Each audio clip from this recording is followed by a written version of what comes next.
Okay, kettlebells for mixed martial artists. Why is this cannonball with a handle the best tool you're going to find for improving every aspect of your martial arts training?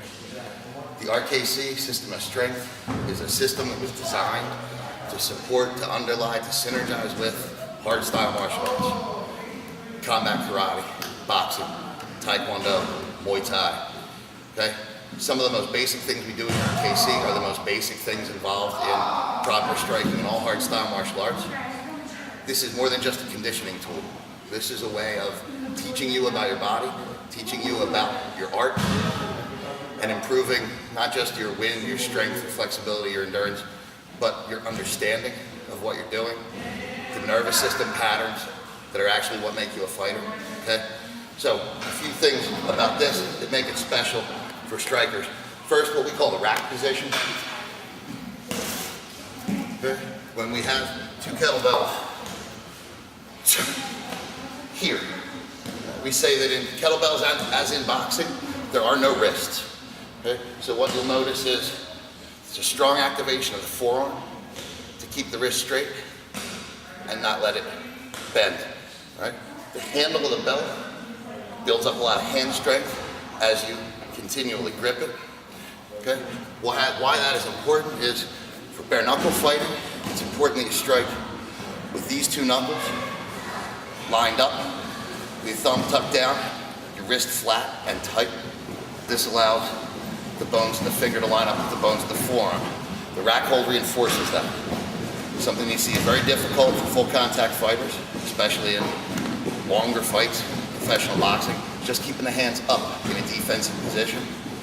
Something that you see certain fighters, notably Eastern European fighters, good at is holding the guard position that allows them to deflect a lot of shots without moving a lot, without a lot of head movement, and without requiring as much coordination, hand speed, head speed, foot speed. Okay? Then the principles the RKC is based on. We root ourselves into the ground. We move from the hips first, create force by driving the feet against the ground.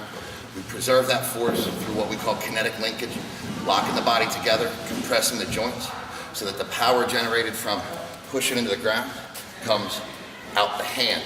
With a kettlebell in our hand, we drive our hips and legs, and the power comes either out, as in a one-hand swing, or up,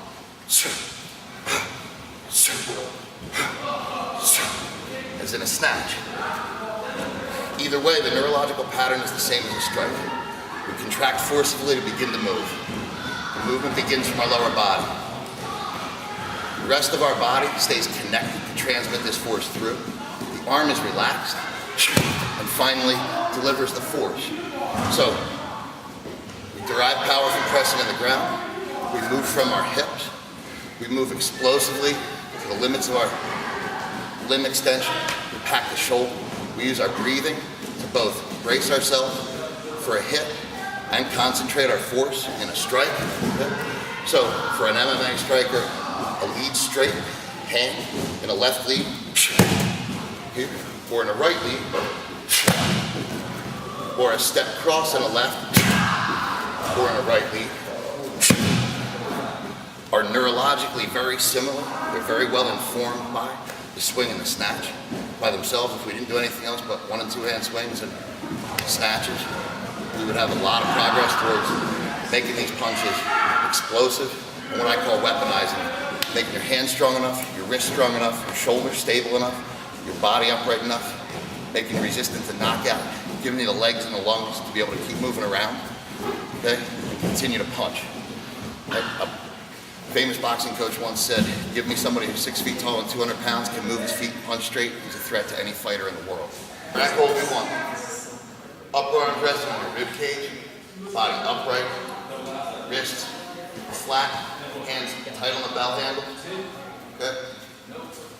Keep your rib cage open and trying to breathe under pressure. What we're going to do is take a walk with these, first in a box step, then a circle. We're going to put them down to the same footwork, unweighted for contrast. So we're going to go into right lead, left leg back, elevated. We're going to go step forward, and to the right, right, back, back, left, left. We're in a footwork diagram here. Right, stepping around, right, right, right, right, right, right. Then we're going to park the bell safely. Keep the same footwork with a little contrast without the weight.